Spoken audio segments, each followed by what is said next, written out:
अल्हम्दुलिल्लाह नहमदुहु व नस्तईनुहु व नस्तगफिरुहु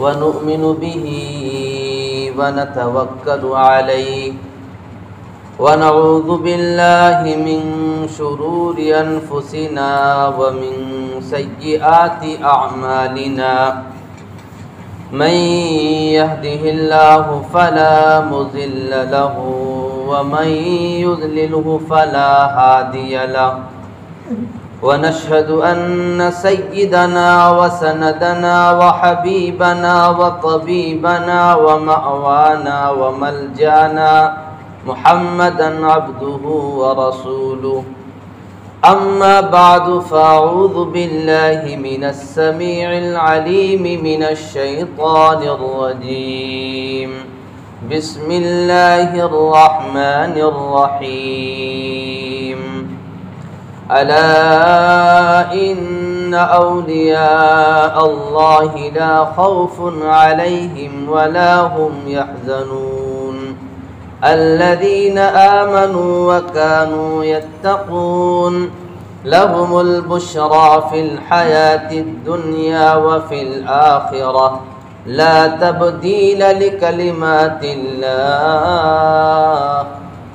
व क़ाल तआला अल्लाहु वलियुल्लज़ीना आमनू युख़रिजुहुम मिनज़्ज़ुलुमाति इलन-नूर वल्लज़ीन कफ़रू औलियाउहुमुत ताग़ूत युख़रिजूनहुम मिनन-नूरि इलज़्ज़ुलुमात उलाइका अस्हाबुन-नार हुम फ़ीहा ख़ालिदून सदक़ल्लाहु मौलानल अलिय्युल अज़ीम अल्लाहुम्मा सल्लि अला सय्यिदिना मुहम्मदिन व अला आलि सय्यिदिना मुहम्मदिन व बारिक व सल्लिम।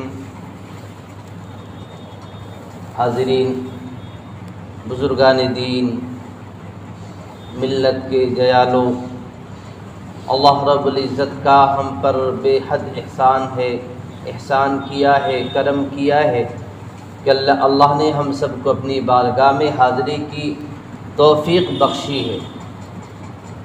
हम बारी ताला से दुआ गो हैं कि अल्लाह हमें और आपको तादम हयात इसी तरह बारगाह इज़्ज़ी में अपने घर में बुलाता रहे। इसी तरह हम सब को अल्लाह ताला सेहत व आफ़ियत के साथ नवाजता रहे।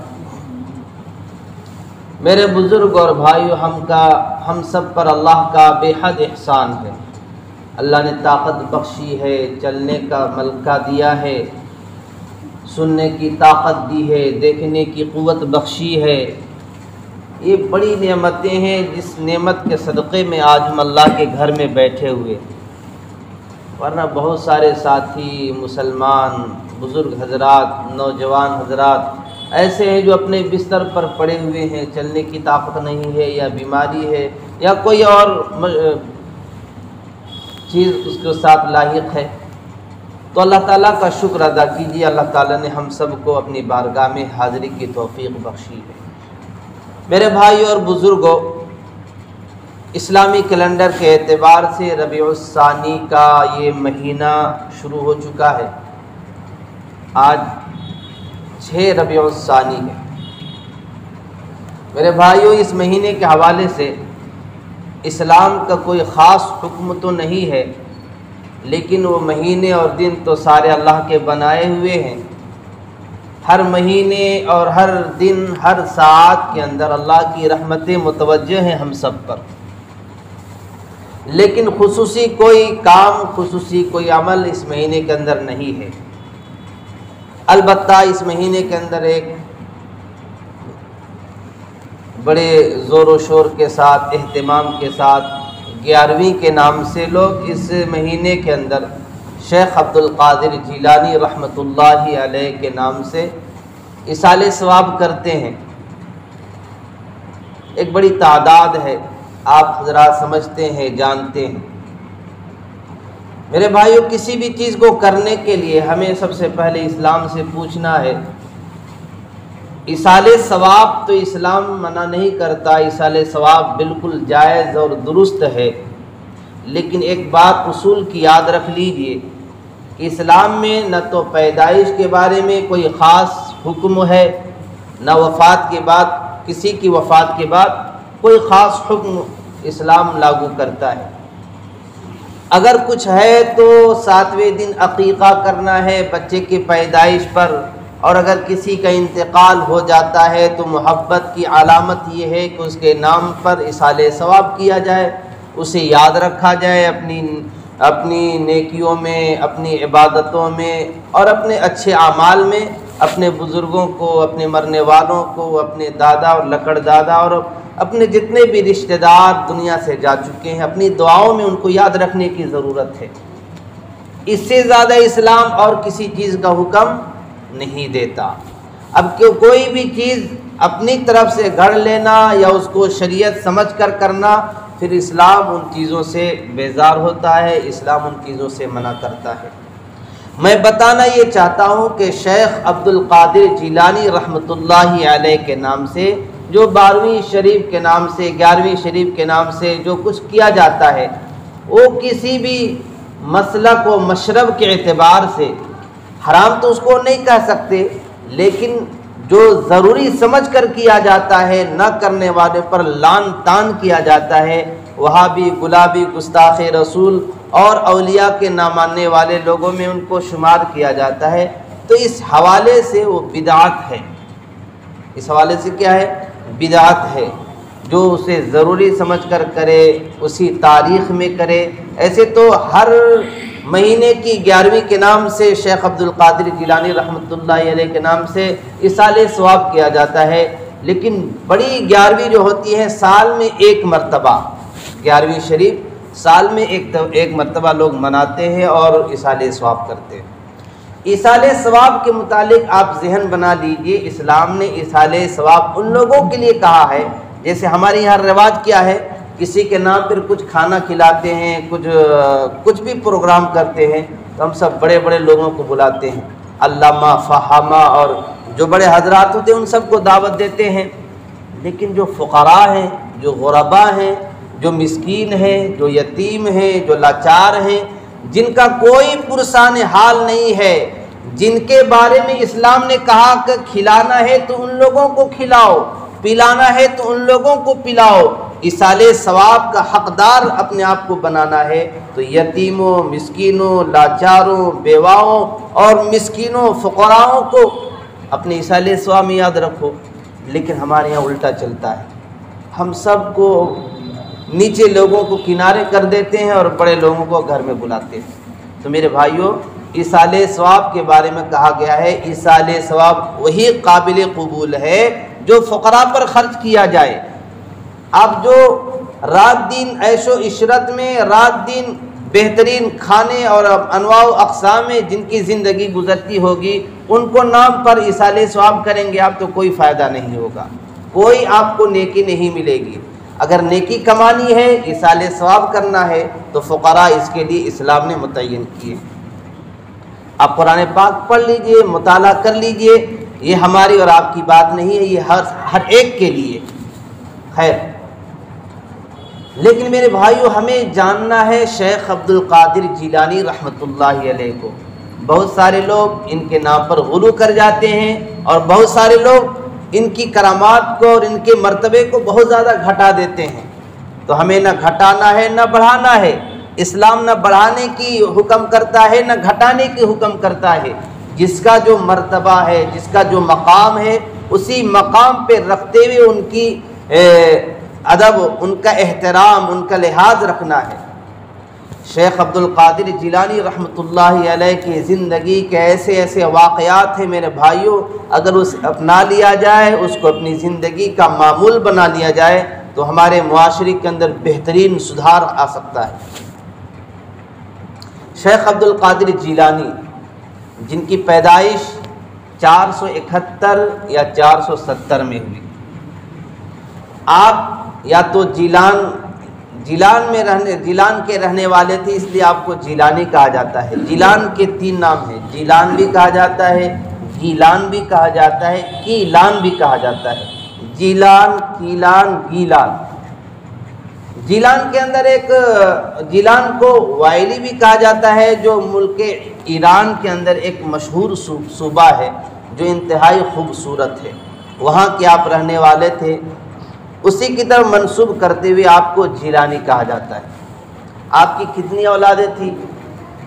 आपकी 39 औलादें थी। इमाम ज़हबी रहमतुल्लाहि अलैह फरमाते हैं, इमाम ज़हबी रहमतुल्लाहि अलैह इमाम अब्दुल कादिर जिलानी के बेटे अब्दुल रज़्ज़ाक़ रहमतुल्लाहि अलैह के हवाले से नकल करते हैं।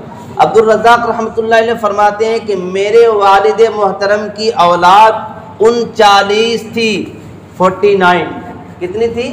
39, जिनमें 27 बेटे थे। कितने बेटे थे? 27 बेटे थे। आज हम दो हमारे दो का नारा लगाते हैं। हम शेख अब्दुल कादिर जिलानी रहमतुल्लाह अलैह के नाम लेवा हैं। हम उनको दिलो जान से उनसे मोहब्बत करते हैं। उनके सामने अपनी अक़ीदत को बेशुमार मोहब्बत के सामने पेश करते हैं। लेकिन हम दो हमारे दो का नारा भी लगाते हैं।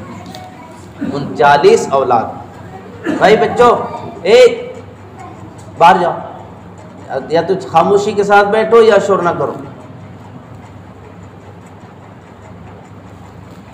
तो कितनी औलाद थी भाई? 39 औलाद थी। शेख अब्दुल कादिर जिलानी रहमतुल्लाहि अलैह की ज़िंदगी को पढ़ने की ज़रूरत है। हम जब पढ़ेंगे तो अंदाज़ा होगा कि अल्लाह के वली कैसे होते। कुछ लोग अल्लाह के वली को सिरे से इनकार करते हैं, कुछ लोग अल्लाह के वलियों के बारे में गुलू का दर्जा रखते हैं। हमें ना वली का मकाम घटाना है, ना उनके साथ गुलू और ज़्यादती करनी है। कुरान मुक़द्दस से पूछिए, आइए कुरान से पूछिए, कुरान वली किसे कहते हैं? कुरान वली का मर्तबा क्या बयान करता है? कुरान पाक बोल उठता है, अला इन्न औलिया अल्लाहि ला खौफुन अलैहिम वला हुम यहज़नून अल्लज़ीना आमनू व कानू यत्तक़ून। अल्लाह के वली वो होते हैं जो ईमान लाने के बाद तक़वा इख्तियार करते हैं। सिर्फ करामात दिखाने के नाम वली नहीं है। करामात तो आज लोग जादू सीख कर भी ऐसे लोगों को बेवकूफ़ बनाते हैं, लोगों को बीच से काट कर दिखाते हैं, चिड़िया बनाकर, सांप बनाकर कुछ से कुछ दिखा देते हैं। तो करामात दिखाने का नाम वली नहीं है। वली कौन होते हैं? जो अल्लाह की ज़ात पर और रसूलुल्लाह की रिसालत का इकरार करते हैं और दिलों के अंदर तक़वा इख्तियार करते हैं। तक़वा किसे कहते हैं? जब आप इनकी हालाते ज़िंदगी को पढ़ेंगे तो अंदाज़ा होगा कि वाह, हमारे वली का क्या मकाम है, जिनके नाम पर मर मिटने का जी करता है, जिन्होंने अपनी ज़िंदगी को अल्लाह के लिए इस हिसाब से इतने एतदाल के साथ गुजारा है। मेरे भाइयों, जिनको पढ़कर बड़े बड़े लोग अपने आप को हमेशा हमेश के लिए कामयाब व कामरान के करार के लायक बना दिए गए।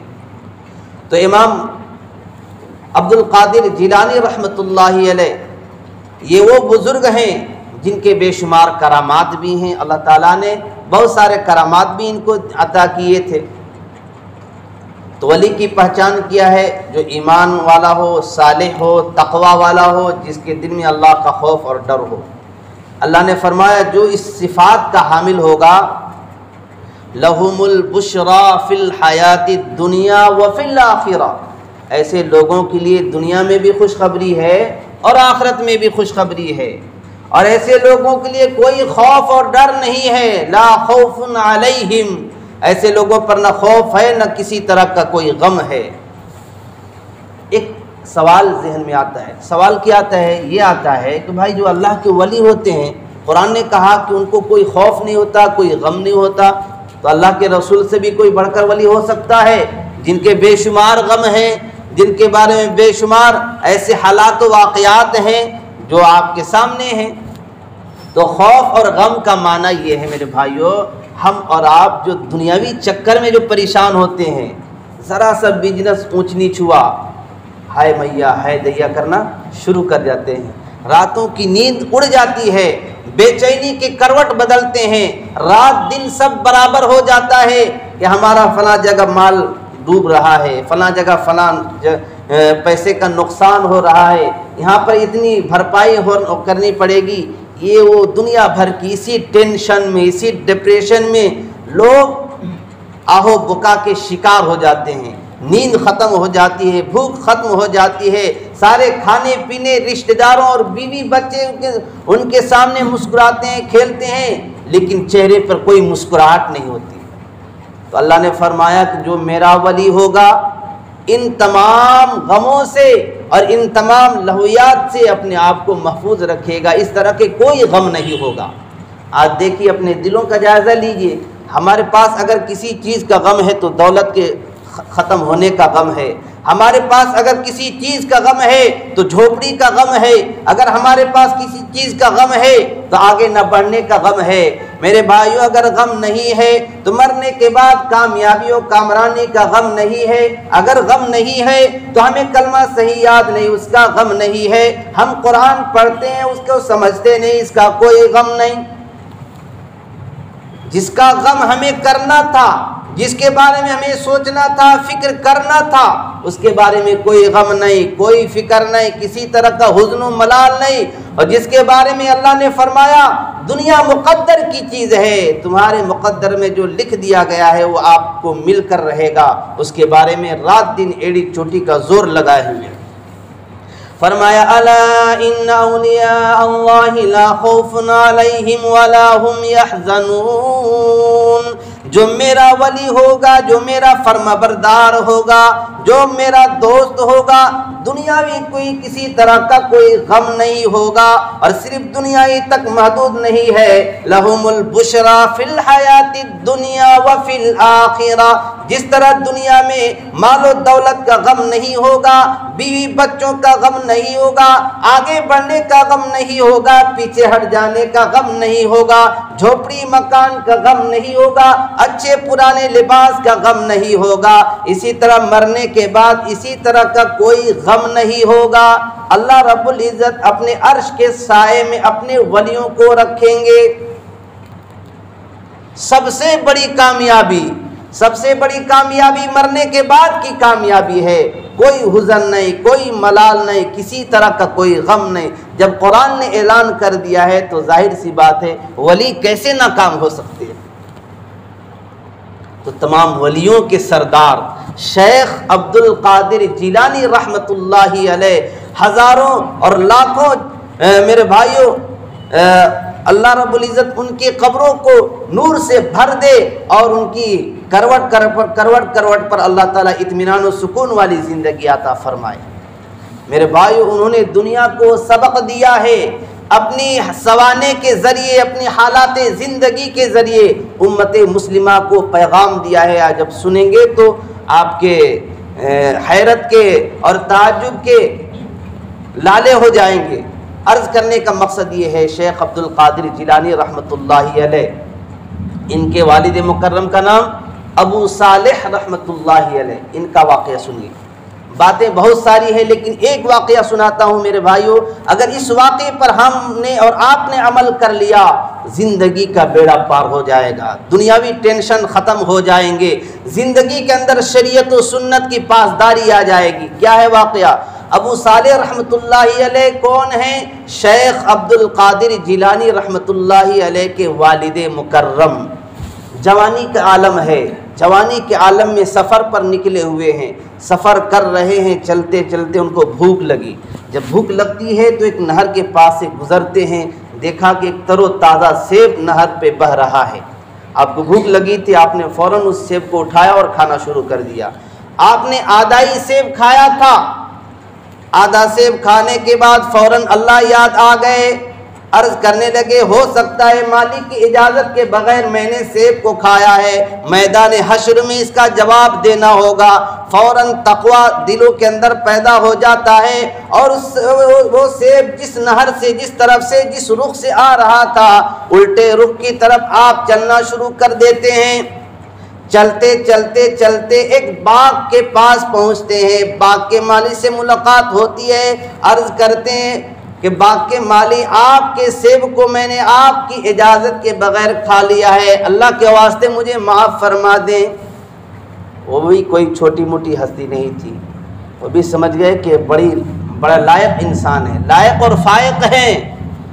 अरे गैर नक्तु खैरे की बात नहीं है।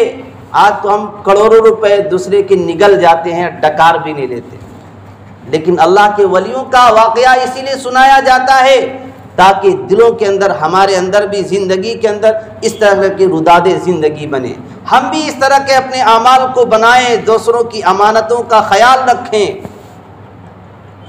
पहुँचते हैं बागबान माली के पास, पहुँचते हैं, अर्ज़ करते हैं बस माफ़ कर दीजिए, आपके सेब को मैंने खा लिया है, भूल चूक से नहर पर जा रहा था, मैंने समझा कि बस ऐसी होगा। लेकिन शरीयत याद आ गई कि किसी भी चीज़ को उठाने से पहले उसकी तहकीक करनी है, उसका ऐलान करना है, उसको अपने इस्तेमाल में नहीं लाना है। लिहाजा आपकी इजाज़त के बगैर मैंने आपका सेब खाया है, अल्लाह के वास्ते मुझे माफ़ फरमा दीजिए। वो फरमाने लगे नहीं, 2 शर्तें हैं, 2 शर्तें अगर मंजूर करोगे तब तुम्हें माफ़ी होगी।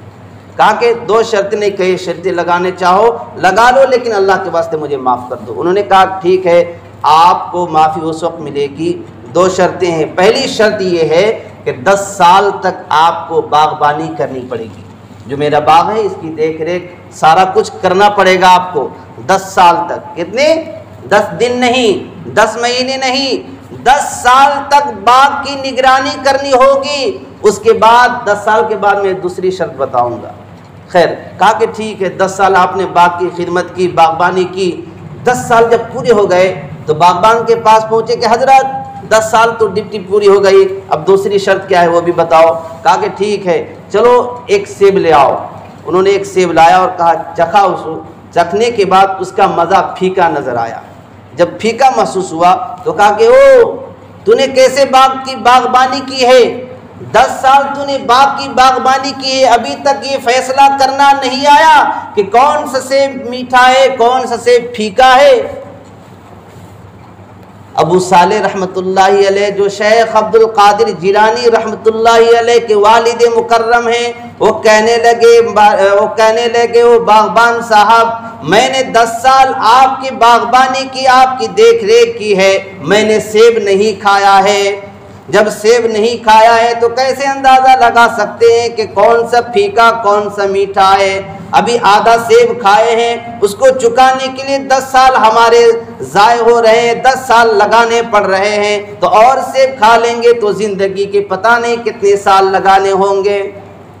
मैंने 10 साल तक आपकी इजाज़त के बगैर आज तक सेब खाया ही नहीं है, तो फीका और मीठा में क्या फ़र्क करना आएगा?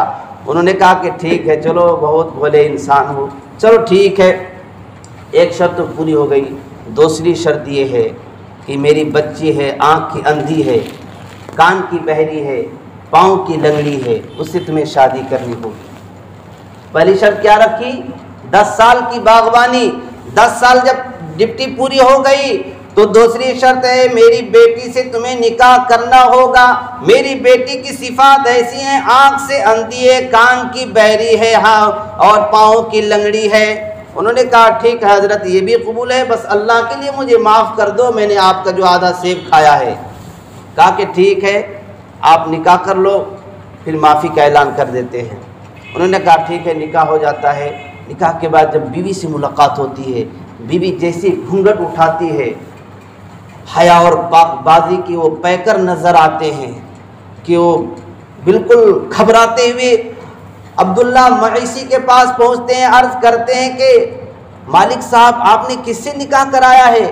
एक और गलती हो गई, आपने तो कहा था आँख की अंधी है, कान की बहरी है और पाँव की लंगड़ी है। वो तो बहुत ही हसीन और जमील औरत है, बहुत ही खूबसूरत है, उसकी खूबसूरती का क्या पूछना। लिहाजा अल्लाह के वास्ते ऐसा ना करो, दूसरी गलती हो गई, किस औरत को भेज दियो हो? वो अल्लाह के वो भी वली थे। वो कहने लगे कि अबू सालेह साहब घबराने की बात नहीं है, मैंने आपके तक़वे पर आपको जांचना चाहा, अल्हम्दुलिल्लाह आप कामयाब लायक व फायक गुजरे। वो कोई और नहीं, मेरी बेटी आपकी बीवी है। तो कहा कि हजरत आपने फिर क्यों शर्त लगाई कि आँख की अंधी है, पाँव की लंगड़ी है, कान की बहरी है? उन्होंने कहा कि सुनो, जब आपने सवाल ही कर दिया है तो सुनो। कान की बहरी में इसलिए बताया कि जब से वो बालिग हुई किसी गैर मर्द की कान तक कोई आवाज़ नहीं पहुंची। मैं आँख की अंधी इसलिए बताया, जब से मेरी बच्ची बालिगा हुई जब से मेरी बच्ची बलूगत के करीब पहुंची आज तक उसी ने किसी गैर महरम को नहीं देखा। पाँव की लंगड़ी, मैंने इसलिए कहा कि पाँव की लंगड़ी इसलिए है कि जब से वो बच्ची चलने के काबिल हुई आज तक किसी बुरी जगह में वो कभी कहीं गई नहीं है। लिहाजा ये सारी सिफात थी, इसलिए मैंने इनको मैंने मजाजन अंदाज से मुराद लेकर आपके सामने रखा है। मेरे भाइयों, इस वाक़े के अंदर कितना बड़ा सबक मिलता है। आधा सेब खाए हैं, अल्लाह याद आ गए कि अल्लाह के यहाँ कहीं हिसाब देना ना पड़ जाए और इसी आधा सेब की वजह से हमारा इम्तिहान बिल्कुल मुश्किल ना हो जाए, इसकी वजह से 10 साल की ड्यूटी देते हैं और अंधी बहरी लंगड़ी हर तरह की खामियों लड़कियों से शादी करने के लिए, निकाह करने के लिए आप अपने आप को तैयार कर लेते हैं। ये कौन होते हैं? शेख अब्दुल कादिर जिलानी रहमतुल्लाह अलैह के वालिद मुकर्रम होते हैं। फिर उसी औरत से शेख अब्दुल कादिर जिलानी रहमतुल्लाह अलैह पैदा होते हैं, जो इतनी सारी सिफात के हामिल होंगे, जिनके दिलों का तकवा का ये हाल होगा। याद रखिए अल्लाह के साथ उसकी कैसी मदद हुई होगी। बातें इतनी सारी हैं, अगर आपको सुनाया जाए वक्त बिल्कुल ख़त्म हो जाएगा। अर्ज़ करने का मकसद ये है मेरे भाइयों, हमें दिलों के अंदर अल्लाह का खौफ पैदा करना है। आधे सेब के ज़रिए बंदे को कहाँ से कहाँ पहुँचा दिया गया। आज हम दूसरों के माल को किस तरह खा रहे हैं। दूसरा भाई, आज मुसलमानों के आपसी मामलात इतने इतने इतने इतने गिर चुके हैं जो मिंबर के ज़रिए नहीं बताया जा सकता है, हर एक आदमी जानता है। अल्लाह के वास्ते हमारा मुआशरा गरीबी में नहीं जूझ रहा, हमारा मुआशरा अच्छे और प्यारे खानों में नहीं जूझ रहा, हमारा मुआशरा जो जूझ रहा है दूसरे की अमानत को हड़प देने में। आज हमारा मुआशरा जो जूझ रहा है झूठ में, जुगलखोरी में, कीना और बुग़्ज़ में, हसद और जलन में, ये मुआशरे के अंदर बुराइयां हैं जो वलियों ने इन चीज़ों को ख़त्म किया है। वलियों को आप जब मानते हैं, उनके तरीक़े पर अपने आप को गामज़न करना चाहते हैं तो सच्चाई को लाजिम पकड़ना है, अल्लाह के खौफ को दिल के अंदर पैदा करना है और हर तरह की बुराइयों से अपने आप को दूर रखना है। रखेंगे भाई इंशाअल्लाह। 11वीं का महीना है, 11वीं के बारे में बहुत सारे लोग सवालात करते हैं। देखिए 11वीं के बारे में मैंने आपको बता दिया, 11वीं का मतलब ईसाले सवाब है और ईसाले सवाब का खाना किन लोगों को खिलाया जाता है? गरीबों को, मिस्कीनों को, फ़कीरों को। और यहाँ क्या होता है? यहाँ तो उल्टा होता है, लिहाजा कोई सवाब नहीं मिलेगा। मुहद्दिसीन ने, मुफस्सिरीन ने साफ तौर पर ऐलान किया है, अगर आप ईसाले सवाब से ये नतीजा निकालते हैं कि आप बड़े लोगों को खाना खिलाकर अब मुर्दे को सवाब पहुंचा दे, हरगिज़ हरगिज़ सवाब नहीं मिलेगा। सवाब पहुंचाना है तो फ़कीरों को खिलाओ, मिस्कीनों को खिलाओ, बेवाओं को खिलाओ, लाचारों को याद करो। लाचारों और फ़कीरों मोहताजों को खिलाएंगे, ईसाले सवाब का हक़ होगा। और ईसाले सवाब किसी भी दिन, किसी भी महीना, बिला मुतय्यन तारीख में आप कर सकते हैं, इस्लाम ने इजाज़त दी है। लेकिन शेख अब्दुल कादिर जिलानी ही की क्यों ईसाले सवाब? दुनिया में तो बेशुमार औलिया गुजरे हैं, नबी का मकाम सबसे बड़ा है, साहबा का मकाम उसके बाद है, ताबीन है, तब ताबीन।